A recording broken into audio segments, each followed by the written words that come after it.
Welcome back, everybody, to another episode of Sneaker Updates. This will be Sneaker Updates number 46. If you happen to be new here, this has now become a weekly series on our channel, and if you're not familiar with the series, essentially we go over a variety of different sneakers, those of which got updates for throughout this week. For example, some of those may potentially include some Nike and Off-White, Yeezys, Jordans, and more. But with that short little intro out of the way, why don't we jump right into the first update. So like always, we'll be kicking it off with some Nike and Off-White, since that's what you guys seem to like the most. So first of all, courtesy of Z Sneakerheads, we have an in-hand look at the upcoming Off-White Jordan 5. No release date at the moment, but it is worth noting that you can expect Jordan Brand to endeavor into more collaborations. The 10 might be complete, but Off-White and Nike collaborations prevail. Now, while on the topic of Off-White still, just a brief reminder that the Off-White and Nike Dunk lows dropped December 20th, according to Pirates. We also have the women's track and field waffle racer dropping December 12th, but don't expect those to perform too well. It should be quite reminiscent of what we saw with the Vapor Street. But anyway, that'll conclude it for Off-White. Why don't we move on to some Yeezys? We got a lot to talk about here. Kicking it off, I just wanted to do a little drop recap for the Alien Yeezy 380s that dropped on the 16th. Well, technically they dropped on the 15th, 30 minutes prior to the 16th, if we're talking 12 a.m. Eastern time. But anyway, as you guys may have noticed, the release method was slightly unorthodox. You may have noticed that the release method was extremely reminiscent to the Adidas splash page. Well, that's because it is. Yeezy Supply is no longer Shopify, if you are unaware, but rather it is demandware. This means you are no longer able to use the Shopify bypass as an exploit. However, you still are able to use some form of an exploit, and that is the multiple people jig. And that's right, guys. You can now use what you use on the Adidas splash page on Yeezy Supply. It works just as efficiently, exactly the same way. Regarding Yeezy Supply's performance dropping this way on their new site for the very first time, I'll admit it went pretty smooth. It went quite well, actually. Aside from the fact that they loaded the page extremely early, approximately 2 hours earlier than they were supposed to drop, and this caused a lot of confusion because obviously people were unsure of if they were going to drop before or after 12 a.m. Eastern time, and what do you know it, they did happen to actually go live prior to 12 a.m. Eastern time, because they went live at 11:30 p.m. Eastern time, or around that vicinity, not exactly at 11:30. In addition to that, stock also loaded much earlier than when they actually went live.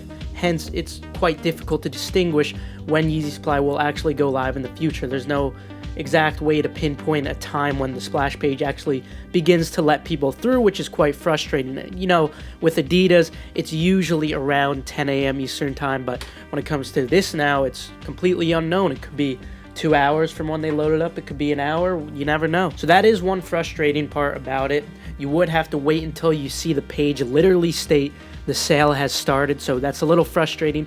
But aside from that, the release was extremely smooth, and I thought it went really well, so definitely props to them for doing that. Now, considering the Shopify bypass no longer works when sites have bot protection, such as Yeezy Supply when it was Shopify, you know, at least this exploit still works if you're going manual. So honestly, this might be better in the long run for you guys who are manual users, who don't have a bot or anything. This is really going to benefit you. So yeah, you know, sometimes even if you don't think the glass is half full, just be grateful you have the glass. Anyway, moving on, courtesy of Yeezy Mafia, we have a full calendar of the upcoming Yeezys, which consists of 2 Yeezy 350s with reflective variants, as well as some Yeezy slides, then the Yeezy 500 Slate High. These are the first Yeezy 500 highs dropping. Then we have the Yeezy 700 Carbon Blue, nothing special here.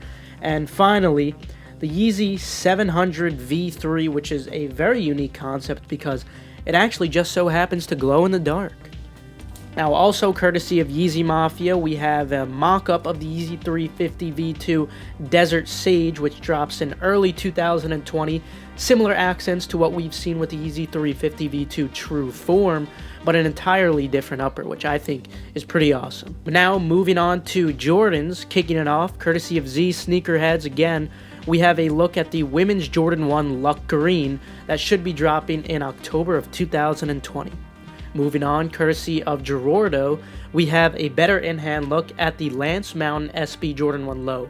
Prior to this, we had a very blurry image of what this shoe was going to look like, but now we actually have an in-hand close-up look at these, so this is exactly what you should expect to see upon the release date. Also from Z Sneakerheads, we have a mock-up of the Jordan 1 Midnight Navy. Moving on, courtesy of Wave God Legend, we have an in-hand look at the Jordan 5 Fire Red, which will be re-retroing March 28th, 2020. Then we got to see the Jordan 3 Animal from Style Like K. These will be dropping December 19th, 2019 for $225. Moving on, courtesy of Han Zuying, we have an in-hand look at the Jordan 6 Wash Denim. These drop December 28th for $200. Moving on, we now have official images for the Jordan 1 Bloodline, also known as the Jordan 1 Who Said Man Was Not Meant to Fly, because that's what it states on the insoles. These will be dropping November 29th, right around the corner. However, these unfortunately are not performing too well right now. Expect there to be small profit on sizes under 9 on men and under 5.5 on grade school at best. So yeah, it's become evident right now that Jordan Brand has resorted to splitting hairs when it comes to these black and red colorways, but I'm okay with it. I suppose it is just another opportunity. I would have preferred there to be a less mundane colorway though. Anyway, moving on, the Jordan 4 What The drops this weekend, November 23rd for $200. Initially, demand illustrated potential for resale. Now it looks to be a lost cause. Perhaps lunch money at best in sizes under 10, and even that looks doubtful. At best, it would be in the instance where they were to increase post-drop. Moving on, courtesy of Upcycle Sneaks, we have an in-hand look at the Jordan 9 Racer Blue, dropping with reflective uppers on February 1st for $190. Moving on November 14th, not too long ago, at 2 p.m. Eastern Time, we got to see the Bread 11 Shock Drop. As you guys know, when it comes to these, as usual, I do tweet out for things like this to keep you guys updated so you're able to cop easily.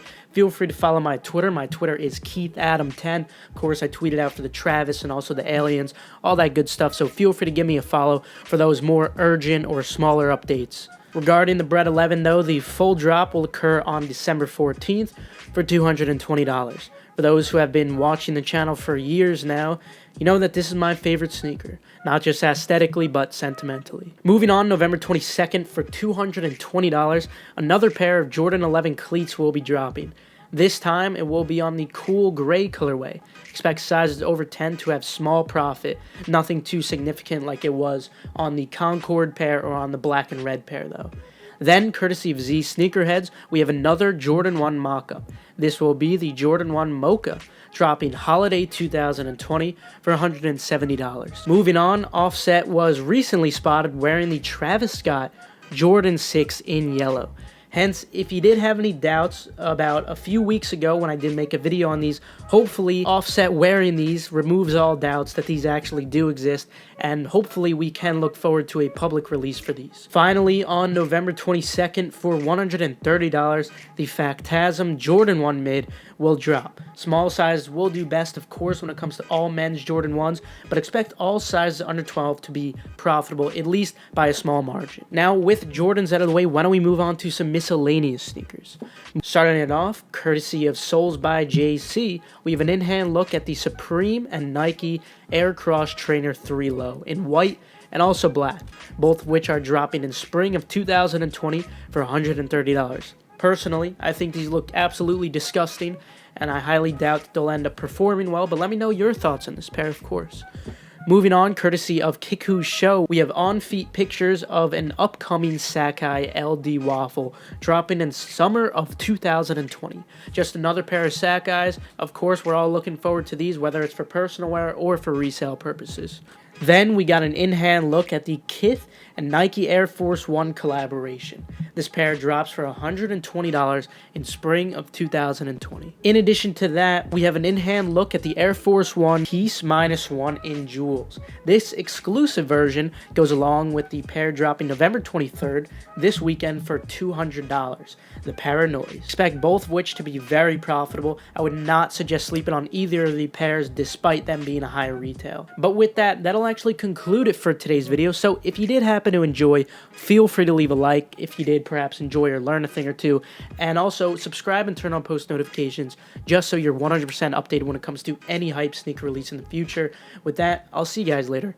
Have a fantastic rest of your day. I should have run the other way. Now there's just one thing to say. Get your foot off my foot.